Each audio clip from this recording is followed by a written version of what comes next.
Selfie তুলতে যাওয়ায় ফুঁসে উঠলেন সাকিব। ডিপিএলের সুপার লিগের শেষ ম্যাচ খেলতে নারায়ণগঞ্জে রয়েছেন সাকিব আল হাসান। সেখানে ঘটে গেছে এক অনাকাঙ্ক্ষিত ঘটনা। এক ভক্ত সেলফি তুলতে আসলে তার ওপরে ফুঁসে উঠেছেন মাগুরা 1 আসনের সংসদ সদস্য। অবশ্য তার পেছনে কারণ রয়েছে। সোমবার 6 মে সকাল 9টায় খান সাহেব ওসমান আলী স্টেডিয়ামে মাঠে নামে শেখ জামাল ও প্রাইম ব্যাংক। ভেজা আউটফিল্ডের কারণে ম্যাচটি শুরু হতে 40 মিনিট দেরি হয়।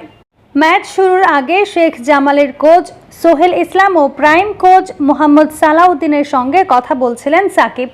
সে সময় এক ভক্ত সাকিবের সঙ্গে সেলফি তোলার আবদার করলে তাকে নিষেধ করেন তিনি। কিন্তু সেই ভক্ত নিষেধ না শুনলে ফুঁসে ওঠেন বিশ্বসেরা অলরাউন্ডার।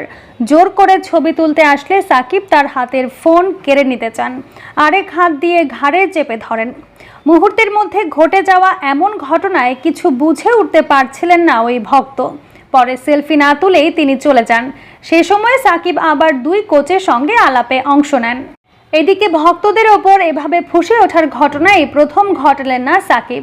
এর আগে একাধিকবার এমন কাণ্ডে খবরের শিরোনাম হয়েছেন তিনি। দ্বাদশ জাতীয় সংসদ নির্বাচনে প্রচারণার কাজে ফরিদপুর গিয়েও এমন ঘটনার জন্ম দিয়েছিলেন বাংলাদেশের পোস্টার বয়। তবে সাকিবকে দেখে নিজেদেরকে যেন সংযত করতে ভুলে যান ভক্তরা। তাতে এই ক্রিকেটারের অবস্থা কিংবা পরিবেশ না বুঝেই অনেকেই ছবি তুলতে চান, কাছে আসেন, আর তাতেই বাধে বিপত্তি।